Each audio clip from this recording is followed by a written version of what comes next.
पीड़ित की कोई जाति नहीं होती और दलित वो होता है जिनके हक और अधिकारों का दलन होता हो। तो हम दलित किसी भी जाति व्यक्ति को नहीं मानते, हम जिनके अधिकारों का शोषण होता हो, हम ये लड़ाई लोकतंत्र के अंदर शोषणकर्ता और जिनका शोषण हो रहा है, ये लड़ाई हम लड़ना चाह रहे हैं कि अन्याय शोषण कोई करे ना, और इसके विरुद्ध हम डट के मुकाबले में सालों से प्रदेश में ऐसा कोई आंदोलन नहीं हुआ। किसी भी धर्म और जाति का व्यक्ति पीड़ित है तो राजेंद्र बापू वहां जाकर के लड़ाई लड़ी है, सड़कों पे लड़ाई लड़ी है। मैं किसानों की लड़ाई, श्री डूंगरगढ़ का चाहे बिजली विभाग का आंदोलन हो, चाहे उससे पहले 2007-8 का आंदोलन मेरे नेतृत्व में हुआ था।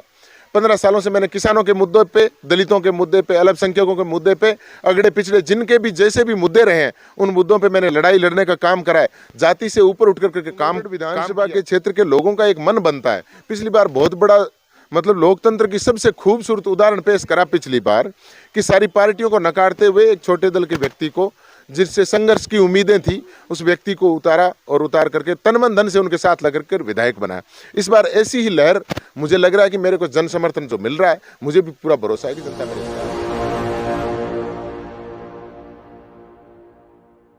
नमस्कार, आप देख रहे हैं NB न्यूज़ 24/7 नीलम बोध के साथ। और साथ ही जिस तरह से राजस्थान में लगातार चुनावी बिगुल बज रहा है और लगातार जिस तरह से तमाम नेता अपनी अपनी दावेदारी को प्रस्तुत कर रहे हैं, और हम देख रहे हैं कि तमाम नेता दमखम पूरा लगा रहे हैं, चाहे वो जनबल का हो या किसी भी तरह से हो, या जो सत्ता पक्ष में लोग हैं वो भी कहीं ना कहीं अपने आधार पर या अपने काम के आधार पर वोट मांग रहे हैं। लेकिन तमाम बहुत सारे लोगों की एक उम्मीद है कहीं ना कहीं कि एक ऐसा नेता उन्हें चाहिए जो उनके हितों के लिए काम कर सके। इसी कड़ी में आज हम पहुंचे हैं डूंगरगढ़ विधानसभा में, और डूंगरगढ़ विधानसभा में बहुत सारे गांव हैं, उसी में से एक सादासर गांव है जहां पर कि आज हम बहुजन समाज पार्टी के जो प्रत्याशी हैं राजेंद्र मेघवाल बापू जी, उनसे कुछ चर्चा करेंगे और जानना चाहेंगे कि आखिर किन मुद्दों को लेकर वो इस चुनाव में उतरे हैं। राजेंद्र जी, जानना चाहूँगी आखिर आपके मुद्दे क्या हैं इस चुनाव में?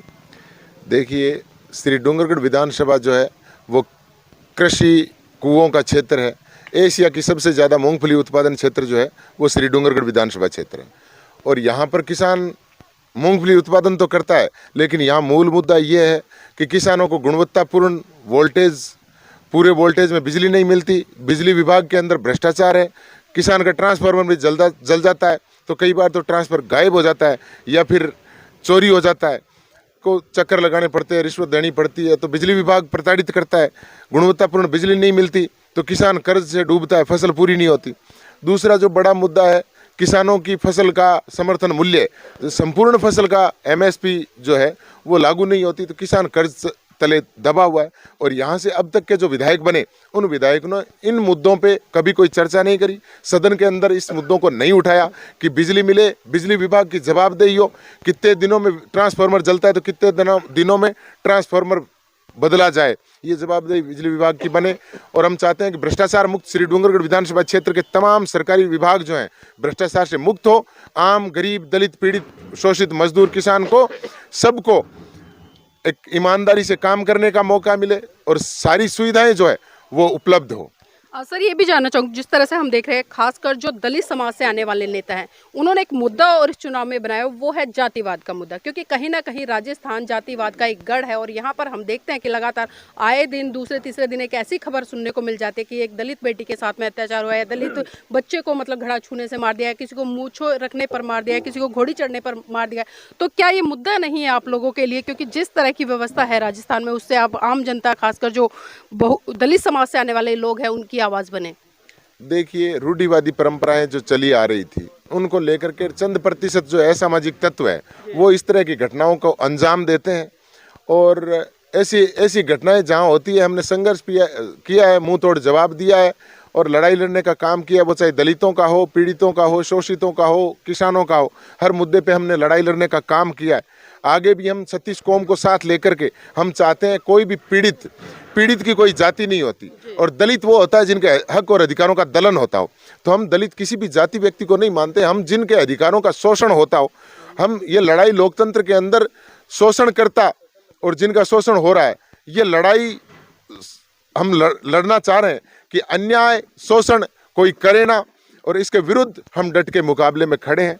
और श्री डूंगरगढ़ विधानसभा चूंकि 14 प्रत्याशी मैदान में, एक तरफ धनबल के नेता है और हम जनबल की लड़ाई लड़ रहे हैं, हम दलितों के मुद्दों को लेकर के लड़ रहे हैं, हम किसानों के मुद्दों को लेकर लड़ रहे हैं, हम महिलाओं के हक और अधिकार के सुनिश्चित करने के मुद्दों को लेकर के लड़ रहे हैं, हम क्षेत्र के विकास के लिए सड़क, शिक्षा, चिकित्सा, खेल स्टेडियम, पुस्तकालय, स्कूलों के अंदर और हॉस्पिटल में डॉक्टर्स, इन तमाम वर्तमान के जो मूलभूत आवश्यकताएं हैं उन मुद्दों को लेकर के हम लड़ाई लड़ रहे हैं। इन मुद्दों को लेकर हम विधानसभा क्षेत्र में उतरे हैं और 14 प्रत्याशियों में मुझे पूरा भरोसा है। क्षेत्र में जिस तरह से जनता का अपार समर्थन मिल रहा है, मुझे पूरा भरोसा है कि जनता मुझे मत और वोट देगी और मुझे विजयी बनाएंगे। सर, अभी आपने समर्थन की बात करी, लेकिन जिस तरह से हम देख रहे हैं 4 नेता बड़े तौर पर इस चुनाव में उभर रहे हैं डूंगरगढ़ विधानसभा से, जिसमें कि भाजपा पार्टी से हैं, कांग्रेस पार्टी से हैं और एक कम्युनिस्ट हैं और एक आप बीएसपी पार्टी से। तो क्या लगता है इन चारों में एक टक्कर है या एक तरफा जीत है आपकी?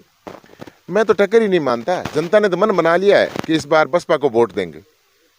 टक्कर में कोई है ही नहीं ना। जनता ने तो वोट दिया। तो पिछली बार जब श्री डूंगरगढ़ विधानसभा के क्षेत्र के लोगों का एक मन बनता है, पिछली बार बहुत बड़ा मतलब लोकतंत्र की सबसे खूबसूरत उदाहरण पेश करा पिछली बार कि सारी पार्टियों को नकारते हुए एक छोटे दल के व्यक्ति को, जिससे संघर्ष की उम्मीदें थी, उस व्यक्ति को उतारा और उतार करके तन मन धन से उनके साथ लग कर विधायक बनाया।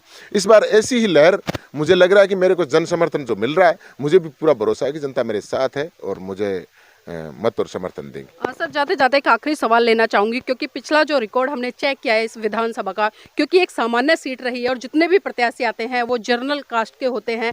पहली बार ऐसा हुआ है कि जर्नल सीट पर एक बहुजन समाज का मतलब दलित नेता लड़ रहा है। तो क्या लगता है इसका फायदा आपको मिलेगा?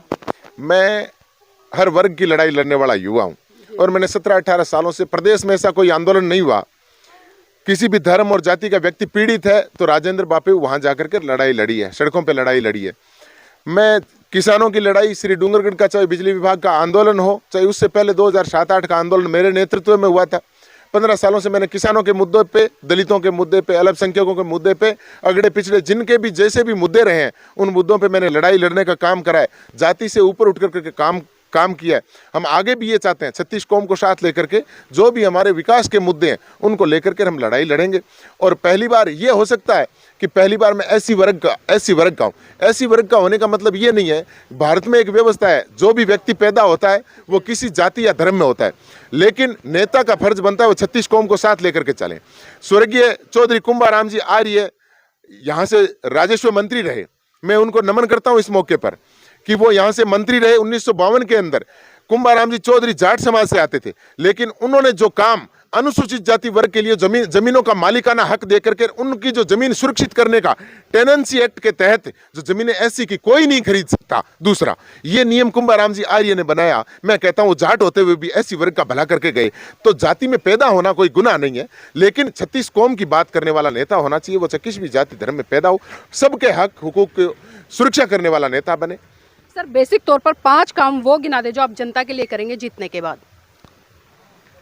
मैं बिजली के मुद्दे पे, किसानों को जितनी बिजली चाहिए मैं उन मुद्दे पे लड़ूंगा।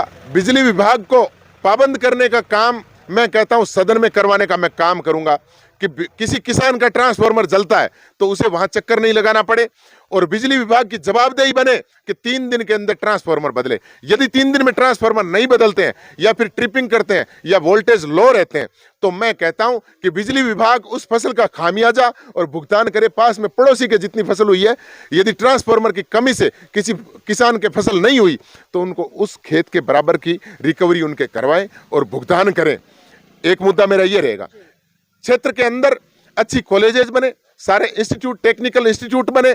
मैं कहता हूं गांव के अंदर पुस्तकालय बने, गांव के अंदर खेल स्टेडियम बने जिनसे हमारी प्रतिभाएं निखर के जाएं। गांव के अंदर हॉस्पिटल बने, सब सेंटर में नर्स रहे, कंपाउंडर रहे, हॉस्पिटल में डॉक्टर्स रहे। स्कूलों की बिल्डिंग ही नहीं, स्कूलों की जो बिल्डिंग बने, स्कूलों की जितनी जिस क्लास तक स्कूल है वहाँ तक के तमाम सब्जेक्ट के टीचर्स वहाँ पे मिले। मैं सड़क, शिक्षा, चिकित्सा, स्वास्थ्य, पानी, बिजली, इन मुद्दों को लेकर के मैं चुनाव लड़ रहा हूं और ये सारे मुद्दे मेरे प्रमुख रहेंगे। जो मूलभूत आवश्यकताएं, ये मेरे प्रमुख मुद्दे रहेंगे। दूसरे मुद्दे, जो जमीनें नीलाम हो रही है वो सबसे कमी, लो वोल्टेज की बिजली विभाग की कमी से किसान जो है, किसानों को फसल नहीं मिल रही, फसल हुई नहीं, यदि हुई तो उनको समर्थन मूल्य पे खरीद नहीं हुई। इसी वजह से जमीनें नीलामी की कगार पे है, किसान ऋण के नीचे दबा हुआ है, कर्जे से दबा हुआ है।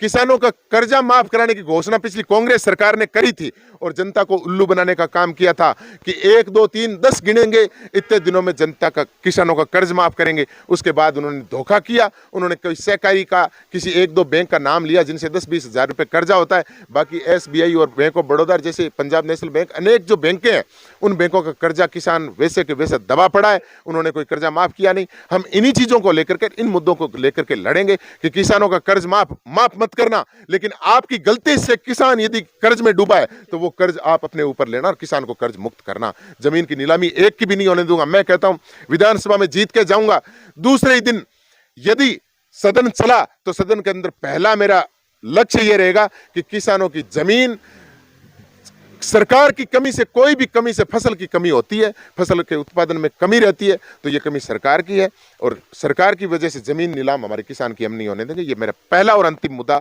ये रहेगा। जी, बहुत बहुत धन्यवाद सर हमारे साथ जुड़ने के लिए।